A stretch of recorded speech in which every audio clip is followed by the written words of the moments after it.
Current events economics. The 2008 fiscal meltdown began with subprime mortgages in the U.S. These subprime loans are very high risk. Additionally, there was extremely lax regulations that allowed people and businesses to take advantage of others.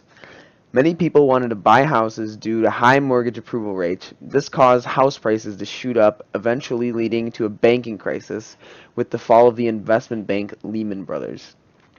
The government eventually bailed out the banks, lowering house prices again. As a result of this, the stock market crashed. Additionally, there was many other people who were out of work and had been foreclosed upon. After this event was over, the Obama administration passed a series of rules and regulations to keep this from happening again, making sure the banks engage in less risky activities and outlawing preying upon new homeowners.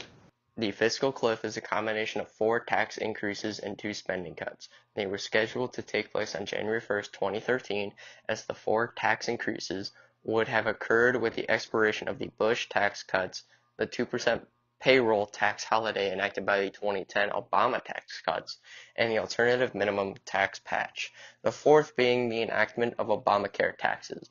The 2 spending cuts would have occurred with the expiration of the extended unemployment benefits and the onset of across-the-board 10% federal budget cut known as sequestration. A failure of fiscal policy caused the fiscal cliff. The negotiations to avoid the fiscal cliff in 2012 with the Republican-controlled House wanting spending cuts while the Democrat-controlled Senate and White House focused on tax hikes. The difficulty in reaching a compromise showed how far both sides have dug into their ideology, slowing the economic growth and keeping millions unemployed.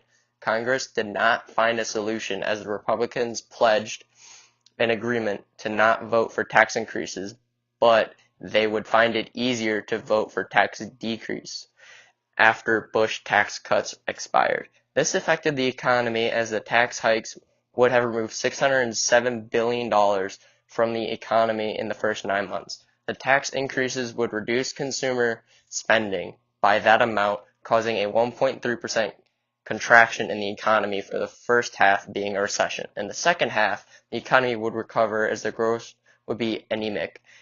It was barely 2%, being a low-end healthy economy. The cliff was ultimately avoided for the terms of the deal that were ironed out in the Fiscal Cliff 2013 bill. The current budget deficit. The estimated budget deficit for 2018 is $440 billion. Some people believe that this is due to the 2008 financial crisis, but this is not the only reason the deficit is so large. The attacks on 9/11 began the War on Terror, which has increased military spending a lot, making the deficit very large. Additionally, Social Security and Medicare account for about $2 trillion in government spending, which will only rise from now on.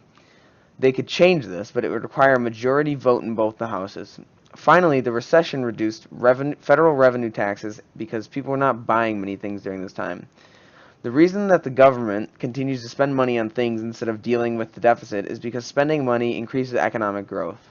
Another reason that the government continues to spend money is that the way people get reelected is by creating jobs and growing the economy by spending money. If they wanted to get rid of the deficit, they would increase taxes and create unemployment, which would not get them reelected.